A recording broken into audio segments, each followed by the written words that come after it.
tem deficiência de N, 8 para P e 26 para K2O. Muito relacionado à quantidade que a gente precisa aplicar. Nesse trabalho aqui, os pesquisadores levantaram quanto de P eu tenho nas áreas de café. Muito P disponível, pouco P disponível. E aí eles fizeram essa simulação e o café, desde 1990, subiu a adoção de aplicação de P, que acompanhou o aumento de produtividade em razão da expansão da área.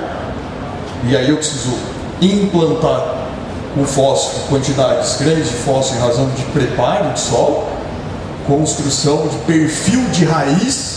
Ninguém constrói perfil de solo que ninguém faz intemperismo, é perfil de raiz. Aprendi uma dura do professor Pablo na reunião, ele falou: ninguém faz perfil de solo, ninguém faz intemperismo, a gente constrói perfil de raiz. Em razão dessa profundidade, aumento da adoção de fósforo. Quando a gente vai olhar a eficiência de uso de fósforo, o café é uma das piores culturas, porque exporta muito pouco, e a gente sempre com 25, 25, 20, 25, 20, entrando 40, 50, 60 quilos. Mas por que a gente faz isso? Por isso daqui.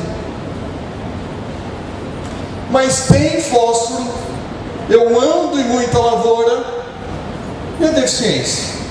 Eu falei: mas não é possível que é deficiência de fósforo. Deve ser outra coisa. Olha o teor desse solo, 75 miligramas por decímetro cúbico, quase 3 vezes o nível crítico. Vamos coletar folha. Coleta folha nova, FN, coleta folha velha, FV, manda para o laboratório, nitrogênio cai, remobilização. Por isso que se eu não ajustar time de adubação da minha planta de café, ela vai desfolhar, porque ela vai remobilizar. E o fósforo? Metade. Mesmo num solo com 75 ppm. E aí qual que é a minha conclusão? Está faltando fósforo. Tem que colocar mais fósforo. Outros elementos menos. Veja potássio. Uma planta que tem baixa carga de fruto, potássio de fusão. Folha nova e folha velha, praticamente a mesma quantidade. Se é em produção, muda. Porque daí eu tenho um dreno do grão muito forte. Cálcio, folha velha mais cálcio. Porque cálcio e boro sobe por fluxo transpiratório. E aí eu antecipar as aplicações de cálcio e boro na primeira fértil, pensando em fecundação, faz todo sentido. Porque ele tem que estar na solução. E sobe com transpiração. Potássio não. Potássio é por difusão. Se eu deixar minha planta quietinha lá, potássio caminha. Cálcio e boro não. Magnésio. Mais magnésio na folha velha do que na folha nova. Enxofre, praticamente igual. Ou seja, essa planta sentiu falta de fósforo mesmo num solo a 75. E aí o que eu faço? Aplica fósforo. Porque eu não vou investigar onde que está acontecendo no meu sistema radicular, né? É mais fácil recomendar. Olha os micros. Folha nova, 35. Folha velha, 65. E aí cuidado na par de amostragem. E se eu vou coletar folha e não instruo bem o técnico que está coletando essa folha para mim, e ele começa a não achar terceiro par, e ele começa a pegar quarto par, quinto par, eu vou superestimar minha concentração de micro, de boro, de cobre, de ferro, de manganês, de zinco. E eu falo: essa planta está boa. Só que quando eu vou chegando nas folhas mais novas, os teores são mais baixos. E aí eu falo: poxa, mas essa área tinha hora que estava alta, tinha hora que estava baixa. Se eu mudar o par de folha que eu coleto, eu modifico essa relação de par de folha. E aí, ferro ou manganês? Essa vai cair na sua prova, viu, mosca? Ferro ou manganês? Ferro. Folha nova, 38. Folha velha, 282. Manganês, 20. Folha velha, 54. Vejam que as duas folhas estavam no teor de manganês baixo. O que mudou? Relação ferro e manganês. Na primeira eu tinha 40 para 20. 4, 2 para 1. Na segunda eu tinha 250 para 50. 5 para 1. Deficiente de ferro. Só que dependendo do meu teor de manganês, ele pode se manifestar ou não. O ferro encobre a deficiência de manganês. Só que eu tenho deficiência de manganês oculta. E aí eu vou só e corrijo o ferro. E aí eu mascarei a deficiência de manganês. Molibdênio, níquel, zinco. Então vejam que a gente tem uma série de condições de interações na nutrição, que se eu não entender como elas se equilibram, eu posso induzir uma deficiência. Então, primeiro ponto: teores de P acima do nível crítico, 0,20, não é suficiente para evitar a deficiência de fósforo na planta. Não é porque o teor de fósforo está baixo, é porque eu não vou ter raiz lá. E aí, se eu não implantar o meu cafeeiro com correção de fósforo no perfil, aquela água que ele vai absorver de 40 a 60 é onde que ele vai absorver o fósforo para evitar aquela deficiência. Principalmente frio e seco, onde que é raiz superficial, novinha, morre. Tem problema de fósforo, vai olhar a raiz. Não só aumentar o teor, ver onde esse fósforo está no perfil. Remobilização intensa de tecidos.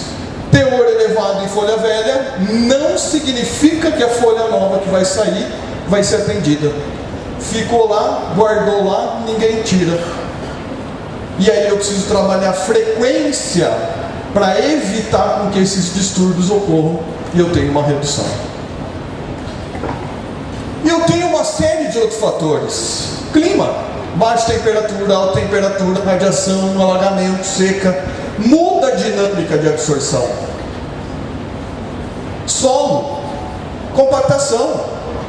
Compactação reduz o volume radicular. Se reduzir o volume radicular, eu tenho que aumentar concentração. Se eu aumento concentração, eu causo desequilíbrio. Potássio, magnésio é clássico disso.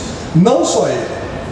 Excesso de magnésio, excesso de cálcio no solo impacta a absorção de outros nutrientes. Praga e doença, nematóide, reduz o volume de raiz. Genético, mudou genética, muda dinâmica de absorção de nutrientes. Muitas vezes o mesmo material, com o mesmo manejo, mesmo solo, um dá deficiência e outro não. E aí, mas eu fiz tudo igual. Sim, só que são indivíduos diferentes da mesma espécie. A gente passou por isso. Covid.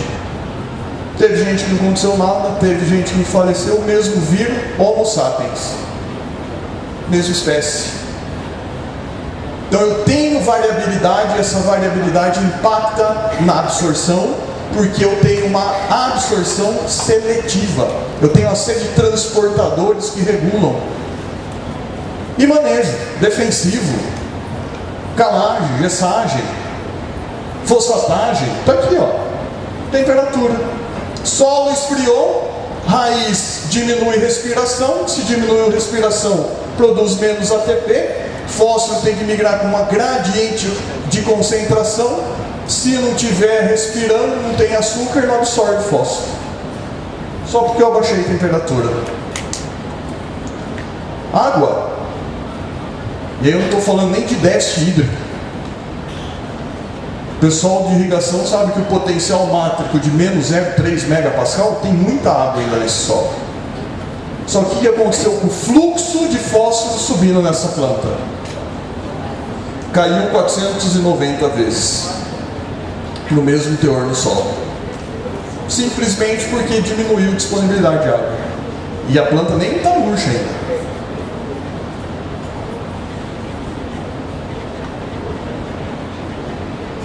Eficiência genética. Café tem uma característica para absorção de fósforo, por isso que a gente tem baixas eficiências de fósforo, que ele é eficiente e não responsivo. Ter muito ou ter pouco, ele consegue absorver, desde que tenha raiz. Materiais como caturra, o bourbon, o icatu, tupi, já o batã, porque o batã é a planta que mais responde à irrigação, porque ele tem baixa eficiência de recuperação de nutrientes e baixa resposta à adição de nutrientes. Então eu preciso de muito mais água para conseguir viabilizar esse transporte de nutrientes. Então variabilidade genética. Mas eu faço o mesmo manejo para tudo. Plantas vão responder diferente. Interação, competição.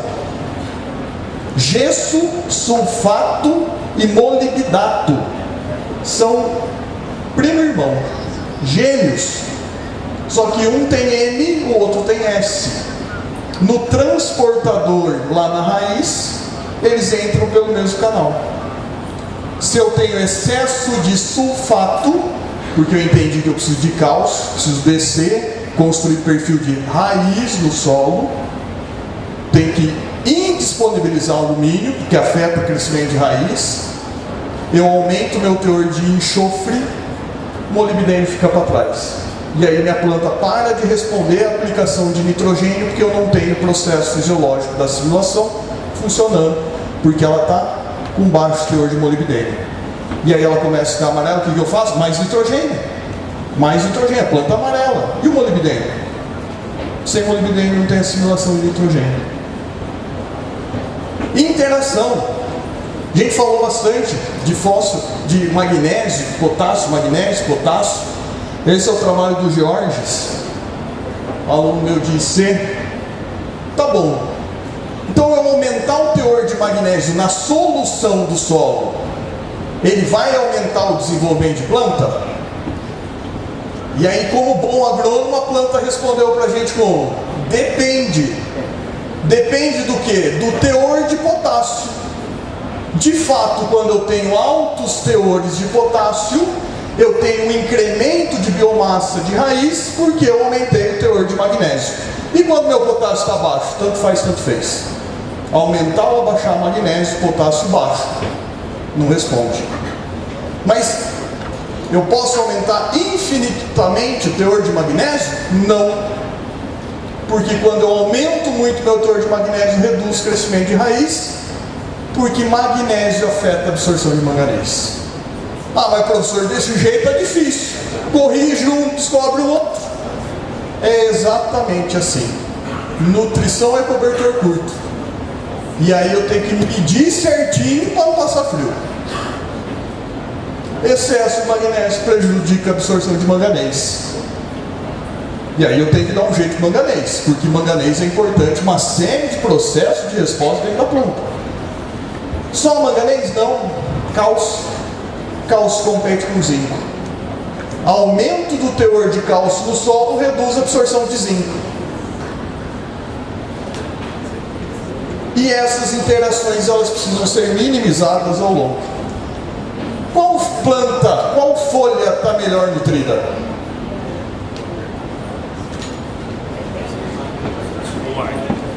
Será que quanto maior, mais nutrido? Tô lascado então, né? Desse tamanho faltou nutrição muito, né? Será que quanto maior a folha, mais nutrida ela está? Corre o risco de vir uma resposta contrária se eu mandar para essas duas amostras para o laboratório. Efeito de diluição. Folhinha pequena, teor lá em cima. Folhinha grande, diluiu, teor lá embaixo. E aí fala, será que os dados, os níveis críticos, os teores foliares estão fora e desatualizados? Eu ouso dizer que não. Sabe por que não? Porque folha não trabalha por concentração de nutriente. Folha trabalha por área. E eu posso ter essas duas folhas com composição mineral diferente, assimilando a mesma quantidade de CO2. Por isso que a gente fala, café tem que manter enfolhado, café tem que segurar a folha, café tem que ter folha, porque essa folha não trabalha em gramas por quilo ou miligramas por quilo, ela trabalha por micromol de CO2. E aí depois o professor da Mata vai trazer toda essa questão ambiental de como que afeta a fisiologia da planta. Mas ela trabalha por metro quadrado, área, por segundo estômago aberto. É assim que a planta trabalha. E tudo que eu tenho que fazer é garantir que eu tenha área com planta funcionando por metro quadrado por segundo. Esse trabalho aqui, eu sou fã desse trabalho, do Jales Teixeira Chaves Filho, 2008. O mestrado dele, ele queria aplicar etrel para derrubar fruto. E aí ele aplicou e não derrubou, só madurou. E tinha que entrar colhendo. Ele falou, opa, deu errado. Daí ele falou, agora a gente precisa de um plano B. Vamos cortar ramo e vamos ver quantos tem de amido. E aí ele cortava ramo de raiz. Quanto mais escuro, significa que eu tenho mais reserva. Que é aquela raiz lenhosa, aquela raiz não absorve nada. Só serve lá para ancorar a planta e guardar reserva. O que aconteceu em outubro? Limpou. Por que em outubro limpa raiz de amido? Porque começou o período chuvoso, eu tenho uma emissão de novas radicelas. Essas radicelas vão começar a absorver nutriente que está acumulado na camada superficial. Então, se eu tirar o cisco do café, né, eu vejo toda a raiz novinha ali na superfície. Quem que garantiu esse desenvolvimento? Reserva da planta guardada em raiz lenhosa. Por isso que o Pagotto fala, quanto mais cedo eu limpar a planta, mais reserva eu deixo, maior é a minha produtividade no ano seguinte. Porque ela guarda mais. Não é que a planta para de fazer fotossíntese, já colhi, encheu o grão, vou parar. Não, ela continua trabalhando, guardando para quando ela precisar. Emissão de novas radicelas.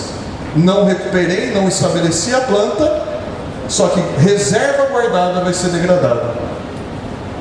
Ramo.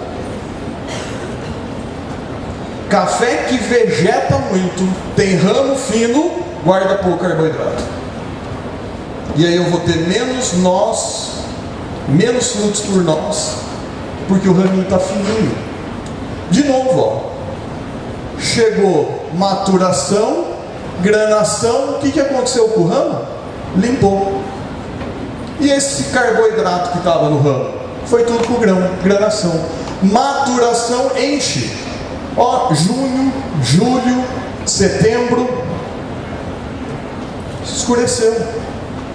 A planta ela não está paradinha lá, ela está fazendo fotossíntese. E aí muita gente fala, opa, se eu tenho água, tenho temperatura, tenho uma planta ativa, faz aquela manutenção pós-colheita para esticar e guardar folha para o início do florescimento. E aí ele mediu teor, número de flor correlaciona com concentração de amido na roseta. Quanto mais amido, mais flor. Só carbono, só amido que guarda nesse ramo? Não. O professor Malavolta, lá do Lima Filho, 2003. Independente do estado nutricional do cafeeiro, até 25% do nitrogênio que vai para o grão vem da onde? Da planta. Se eu errar o time de aplicação, minha planta vai usar a reserva, eu vou esgotar a reserva. Só para nitrogênio? Não, potássio. Potássio é mais grave ainda, 75. Por isso que muitas vezes a gente ouve falar, ó, Cuidado, até 60%, 70% da adubação tem que vir antes da granação, porque eu tenho que encher a planta para a planta mandar para o fruto. Time de aplicação. Ao passo que eu aumento a eficiência se eu parcelo a aplicação. E aí eu tenho que saber, com essas duas variáveis, atender em razão das possibilidades de manejo que eu tenho. Não é porque eu tenho fértil que eu vou parcelar minha adubação. Opa, pelo menos uns 60, 70 tem que vir antes da granação, porque senão eu vou esgotar minha planta de reserva. Será que é só para nitrogênio e potássio? Não. Olha o zinco aí. Esse foi o trabalho do meu mestrado, que a gente tentou matar a planta de café por metal, para saber se o elemento contaminante que vem de um fertilizante ou está no solo, ele sobe para o grão, e se do grão ele vai para a bebida, porque daí é um problema para a alimentação. E eu monitorando essa planta 1 ano, 2 anos, e nada da planta morrer, mesmo em 340 ppm de zinco no solo. Onde que o zinco estava parando? Ramo. Por isso que muitas vezes a gente ouve falar, não adianta colocar zinco no solo, não sobe na folha?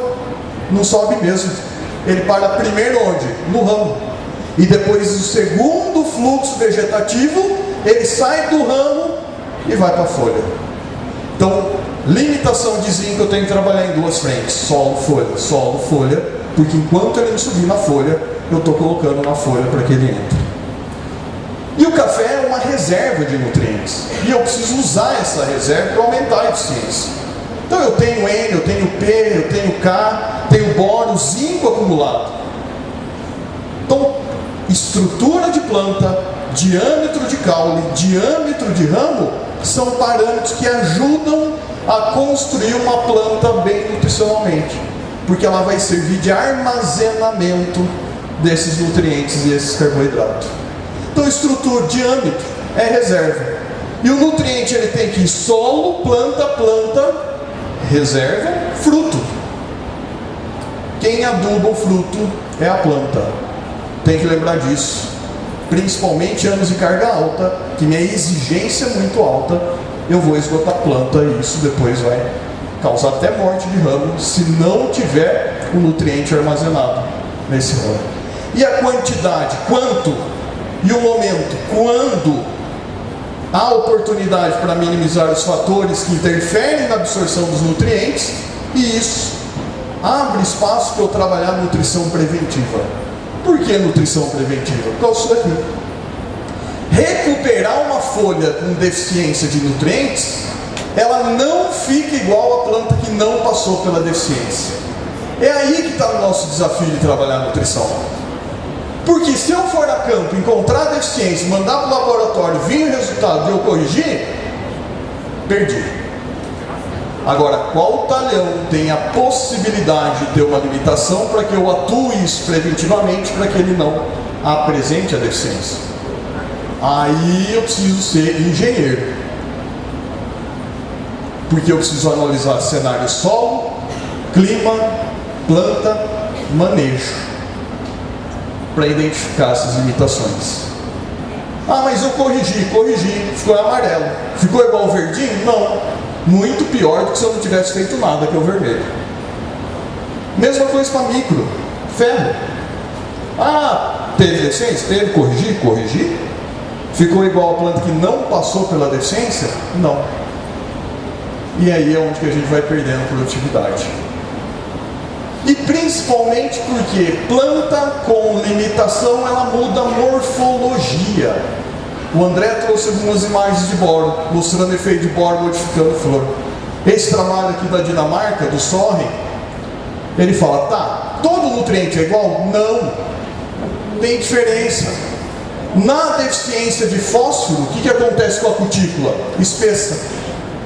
Na deficiência de manganês, o que acontece com a cutícula? Afina. Porta de entrada de patógeno. Mais difícil de entrar patógeno porque espessou. Mais eficiente em uso de água, menos eficiente em uso de água. Tudo bem, então eu vou corrigir. Laranjinha significa que está funcionando tudo bem. Verdinho significa que o processo não está funcionando. E aí ele foi lá e colocou gotinhas de fósforo. Ficou laranja? Não. Por quê? Cutícula espessa, barreira de penetração de nutrientes. E no manganês? Opa! Quanto mais azulzinho, roxinho, melhor está funcionando. Apliquei uma solução, voltou a funcionar. Entrou. Por quê? Cutícula menos espessa. Para zinco é uma, para cobre é outra, para boro é outra, nitrogênio é outra. Então cuidado com as generalizações. Tem particularidade nutriente para nutriente, eu preciso tratar como isso funciona. E só entra nutriente na folha se estiver na fase líquida. Secou a gota, parou a absorção. O que vai interferir nisso? Umidade relativa do ar. E aí quando eu tenho previsão de aumento de temperatura com menor possibilidade de umidade foliar, a gota vai secar muito mais rápido. Secou, parou a absorção. É problema? Não. Desde que eu tenha umidade para reumedecer, solubilizar, e isso volta a penetrar no outro dia. Desde que não chova, porque daí lava, e aí eu perdi minha eficiência da aplicação foliar. E tem um ponto de deliquescência, parece um palavrão, mas é simples entender. Quando a gente vai para a praia, umidade relativa alta, eu peço uma batata frita com chope, olhando o mar, e aí chega a batata frita com saleiro do lado. E eu tento colocar sal na batata frita. É quase uma guerra o sal sair daquele saleiro, porque ele está o quê? Úmido. Isso é ponto de deliquescência. Umidade relativa do ar na praia, alto. Aquele sal absorve água. No cerrado, é facinho eu colocar. Umidade relativa baixa. Isso interfere no ponto de secamento. Ponto de deliquescência do cloreto de magnésio, 33. Significa que umidade relativa acima de 33, a gota de cloreto de magnésio está líquida. Umidades relativas abaixo de 33, a gota de cloreto de magnésio vai secar. Nitrato de magnésio, 55. Umidade relativa do ar acima de 55, líquido. Umidade abaixo. E sulfato de magnésio? 90. Só está na condição de umidade acima de 90. Não é à toa que a indústria usa muito sulfato de magnésio como antipedrante de formulação sólida. Porque ele absorve a água e ele não fica na forma líquida.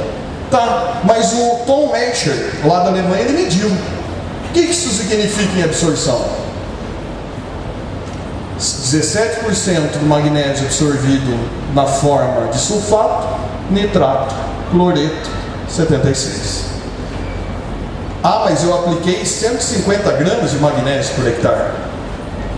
Formulação e fonte interferem. E aí é difícil comparar ponto de nutriente, porque eu tenho performance de tecnologia de formulação.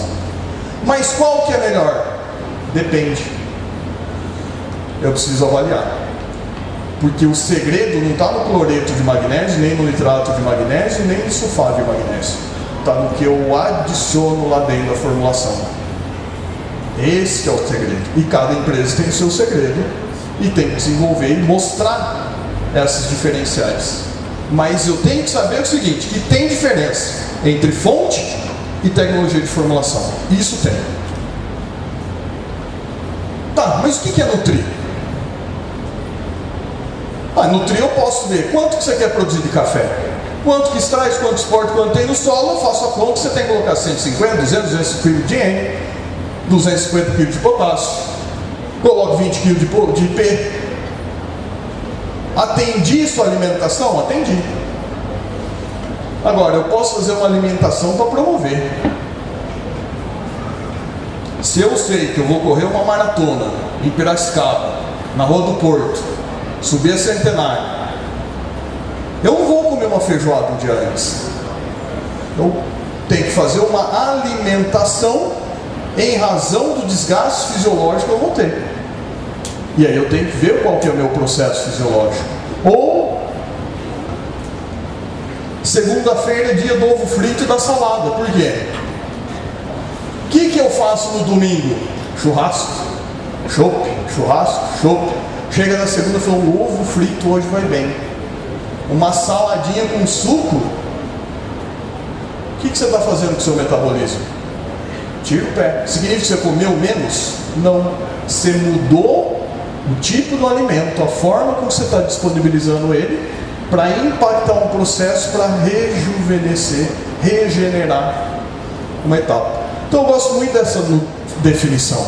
Se eu sei que eu tenho quantidade, eu sei quanto que eu vou produzir, corrigi meu solo, atendi a expectativa, abre oportunidade de eu trabalhar nutriente para modificar processo fisiológico na planta. E aí não é quantidade, é como que eu coloco esse nutriente. Então nutrição é o que? Aplicar. Porque se eu não conseguir aplicar, não adianta nada. Se não entrar na folha, eu não mudo nada. Ele conta em gramas por hectare, mas quanto que minha planta enxergou? Modificar por processo para minimizar estresse abiótico e biótico. E aí eu consigo fazer uma série de condições para modificar processos em planta. Porque a gente, antes de vir para a palestra, quando dormir, a gente toma café. O que a cafeína faz? Aumenta, desperta, porque eu sei que após uma alimentação, eu vou aumentar o meu nível de glicogênio, vou abaixar a minha tensão. Se eu sei que isso acontece, cafeína. Acorda? Planta funciona do mesmo jeito. Esse é o slide do professor José Donizete. E a gente fica muitas vezes falando fecundação, fecundação, fecundação, cálcio bório, fecundação. Café aborta muita flor. Eu preciso reter flor. Balanço de hormônio. Inibição de etileno. Para segurar. Porque começo com 100%, vou terminar lá com menos 80%. Perde muita flor. Por causa desse processo. Olha o pessoal do Conilon, frio, né? Conilon não pode ver um ar-condicionado ligado que ele tira a folha para fora. A arábica não. A arábica segura a folha. Mesmo em frio, Conilon derruba a folha. Simplesmente porque caiu a temperatura. E por que ele derruba? Etileno. Aumentei a CC sintase, oxidase, aumento. Cobalto interfere nisso, níquel interfere nisso. Se eu sei que etileno vai aparecer no momento que eu não quero, encho a planta de cobalto e níquel, o processo vai acontecer. Ele está desregulado propositalmente porque eu aumentei o nível de cobalto, etileno não produz. Olha que coisa mais linda. Eu falo para os alunos, imprima, põe na cabeceira da cama, porque é isso que você vai desenhar. Fica a dica, mosca. Passou a prova daqui 2 meses. O que é isso daqui? É como que o patógeno entra na planta. Ele entra desligando uma série de sensores, porque ele não quer ser percebido, para que ele possa colonizar, desenvolver, infectar. E ele desliga um hormônio que é um ácido salicílico, que a gente fazia de indução de resistência. É isso daqui. O que é o ácido salicílico? É o sensor. Ah, você vai desligar? Tudo bem. De 10 eu vou colocar 100. Quero ver se desligar o 100 agora. Porque eu sei que a partir do momento que favoreço planta, clima, a entrada do patógeno fica mais fácil. Triângulo da doença. E aí eu consigo reduzir o acúmulo de ácido salicílico, porque ele vai desligar isso, ele vai bloquear a síntese, ele vai interferir, e para fazer isso eu preciso de cobre. Por isso que a gente fala tanto de cobre em café, para redução de doença, tem uma série de processos que vão depender de cobre, e matéria orgânica complexa cobre diminui a disponibilidade de cobre. E aumentar o teor de cobre está um parto. Manda para o laboratório cobre baixo, cobre baixo, cobre baixo, cobre baixo. Vai falar, não, mas eu aplico fungicida cúprico. Não funciona, porque esse cobre está fora, ele é protetor, não é solúvel. E aí contaminação de amostra no laboratório pode identificar uma forma oculta de cobre porque saiu da análise. Está aqui, ó, o ensaio conduzido pela professora, da pesquisadora Flávia, lá do IB de Campinas. Qual que é a diferença? Falei, ó, vamos alertar essa planta antes do patógeno entrar. Aplicou, fez a inoculação numa planta que não estava sensibilizada, desprotegida para reconhecer patógeno, sensibilizada para reconhecer patógeno. Mesmo fundo, mesmo ambiente, mesma planta, modifiquei o processo fisiológico dela, aumentando o cobre, aumentando o zinco, aumentando o ácido salicílico. A hora que o patógeno chegou lá, ele falou, opa, complicou minha vida. E essa complicar minha vida dá mais tempo para a planta atacar o patógeno e intoxicar ele pelos metabólicos secundários. E aí a gente chama isso de fitoalexinas. Gradação. A gente fala muito de potássio. Potássio é fundamental para a gradação porque ele que confere o potencial osmótico antes do açúcar chegar. Por isso que o potássio tem que ser primeiro. Potássio que é o mais drenado. O principal elemento que aumenta no fruto é potássio. E depois o magnésio vai puxar o açúcar. Só que esse caminhamento precisa de fluidez, precisa de boro. O que é mais fácil de dirigir? Uma estradinha com carretinha ou um treminhão? Tem gente que se colocar uma carretinha na estradinha nem ré consegue dar. Tem que chamar o outro para virar o carro. Esse é o transporte de açúcar dentro da planta. Se eu tenho açúcar sendo quebrado da reserva que eu guardei no ramo, carboidrato, amido vai ser quebrado, vai gerar açúcar. Um açúcar vai ligando a outro açúcar, que vai ligando a outro açúcar, que vai ligando a outro açúcar.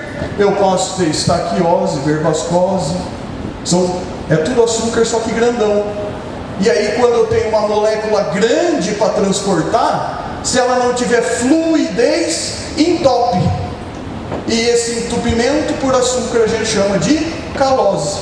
Por isso que o boro lá no florescimento evita calose. Porque o pólen tem amido, ele precisa quebrar o amido, fornecer açúcar para crescer o tubo polínico. E aqui no enchimento a mesma coisa. Aqui, ó.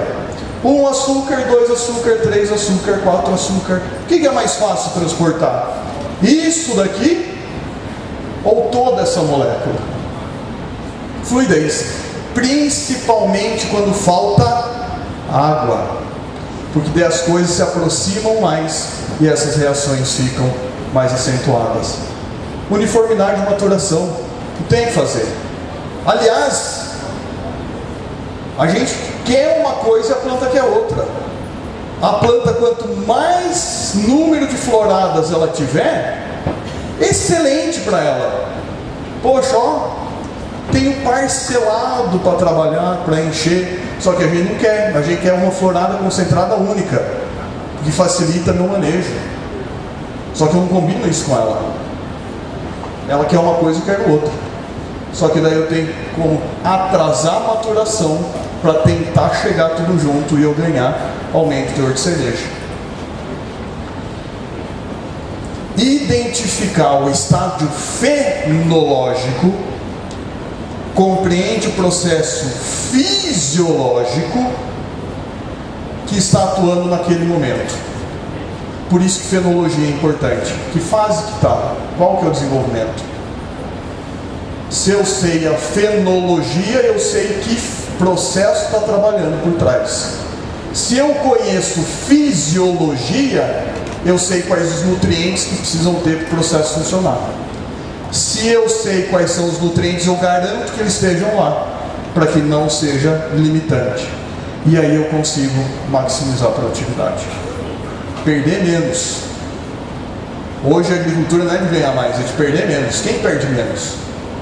Quem está perdendo menos é que está produzindo mais. E aí eu gosto de finalizar essa frase do José Pérez Romero e do professor Eurípides Malavolta. A planta sempre está certa. O que pode estar errado é a interpretação nossa. Ah, está amarelo, aplica nitrogênio, porque nitrogênio corrigiu. Ah, estava mal regulado, o adubo volatilizou, foi de baixa eficiência, não liberou. E quem disse que era deficiente de nitrogênio? Se eu fiz o diagnóstico errado, eu escolho tecnologia errada, e aí não há tecnologia que supere erro de diagnóstico. Por isso que eles já diziam: olha para a planta, olha para o café, qual que é o seu modelo de café, o que ele tem que ter, qual que é a cor de folha, qual que é o diâmetro de ramo, qual que é a arquitetura, quais são os materiais que têm variabilidade, qual que é o meu padrão de planta de arara, qual que é o meu padrão de planta de mundo novo, de um catuaí. O bom agrônomo é que tem essa referência de planta, e a hora que ele entra, ele vai buscar essa referência olhando para a planta, e aí ele se cerca de um monte de possibilidade para fazer o diagnóstico. Agradeço a oportunidade de falar aqui com vocês, fico à disposição e muito obrigado.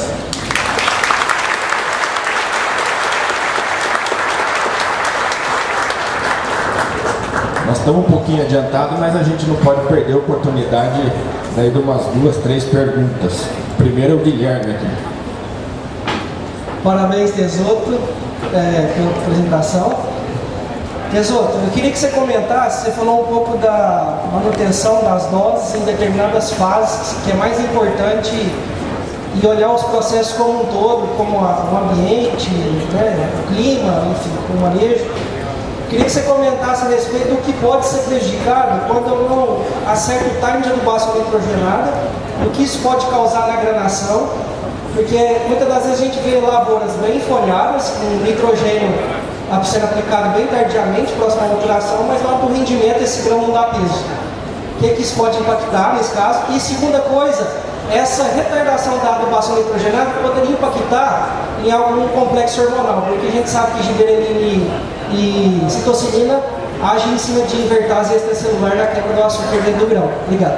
Legal, obrigado pela pergunta, Guilherme. Se eu errar o time de adubação e adubar tarde, porque meu operacional não permitiu, e essa planta está granando, e eu faço uma carga de nitrogênio, o que a planta entende?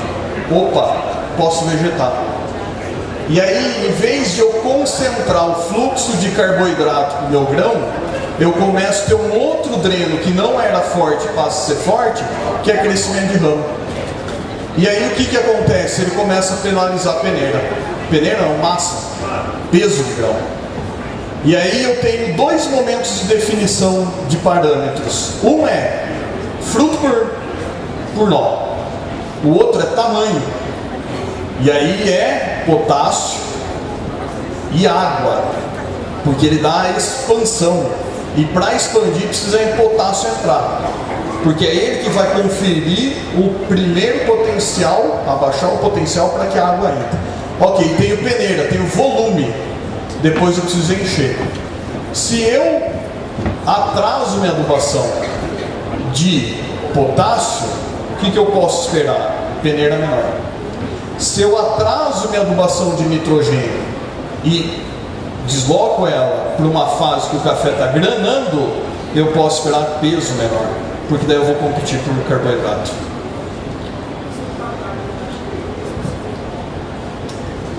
Você não vai impactar porque você está fornecendo nitrogênio. Então o amido está sendo convertido em açúcar. Só que em vez de ele ir para o grão, ele está indo para ramo. Você está fazendo folha nova. Então está funcionando. Aqui, para não perder o costume, o Rogerinho. Eu conheço o Rogerinho, tem que ficar esperto com o Rogerinho também. Professor, parabéns. Eu acho que seu recado foi bom, porque não existe receita de bolo, né? Parabéns aí. Você mostrou as fontes, né, de magnésio, sulfato, nitrato e cloreto. E você mostrou entradas, né?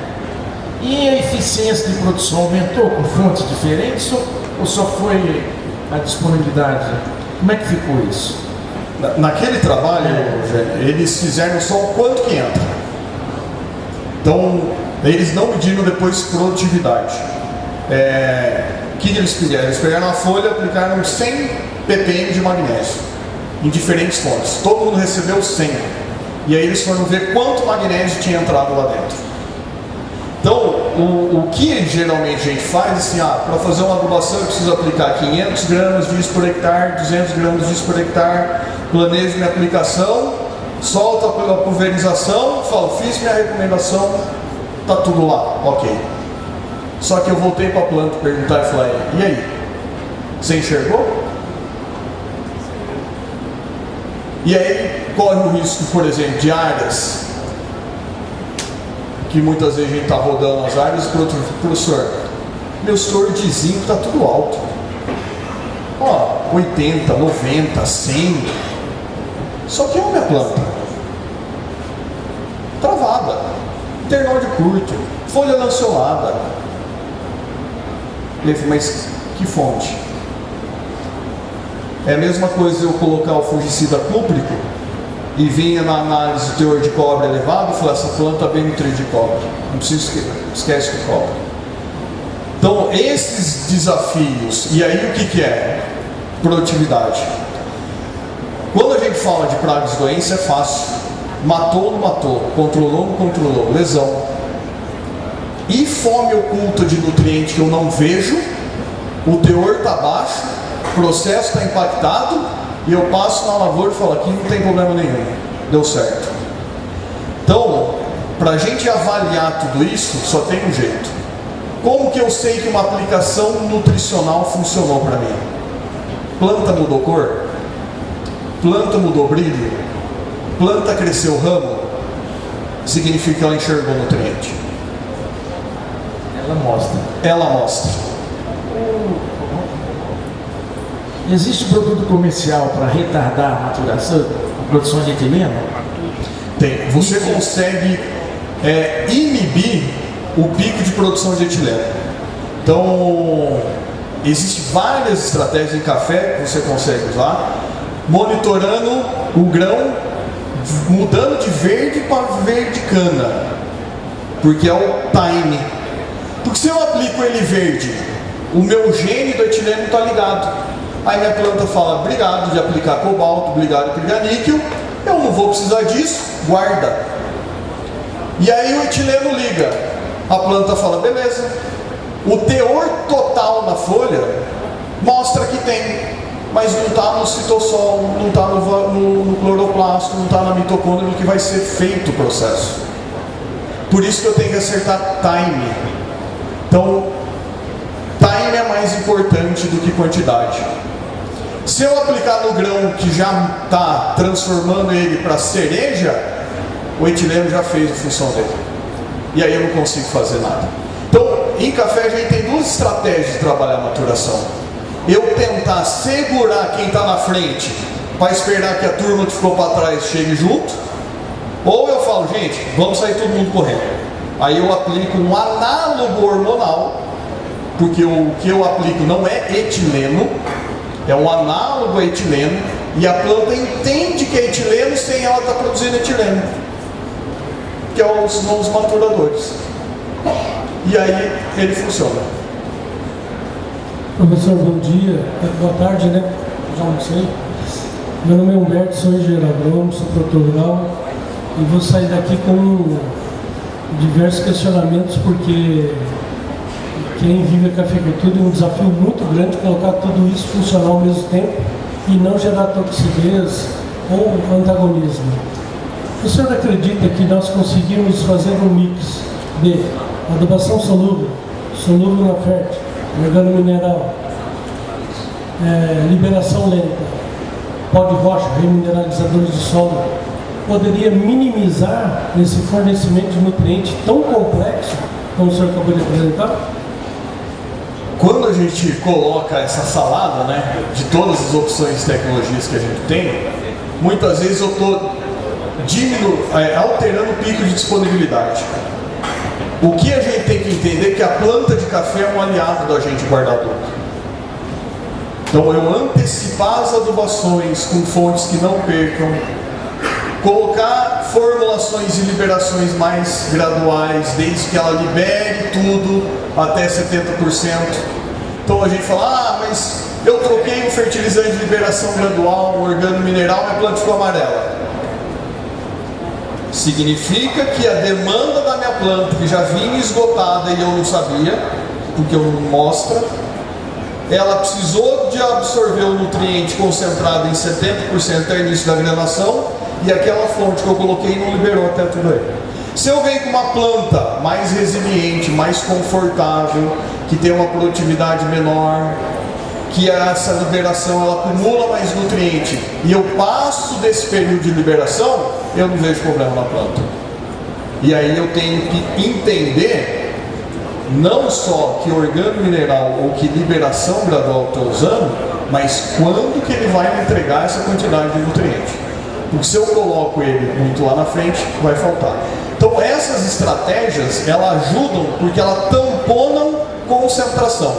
Se eu entrego isso mais gradual, eu aumento a eficiência, e aí esses desequilíbrios eles são atenuados. Então eu consigo minimizar esses desequilíbrios, sim. Obrigado pela pergunta. Bom, então encerramos as perguntas. Entrega de brinde. Mosca, por favor, que é a foto oficial. Tem que tirar a foto para ficar famoso. Tem que tirar a foto com mosca.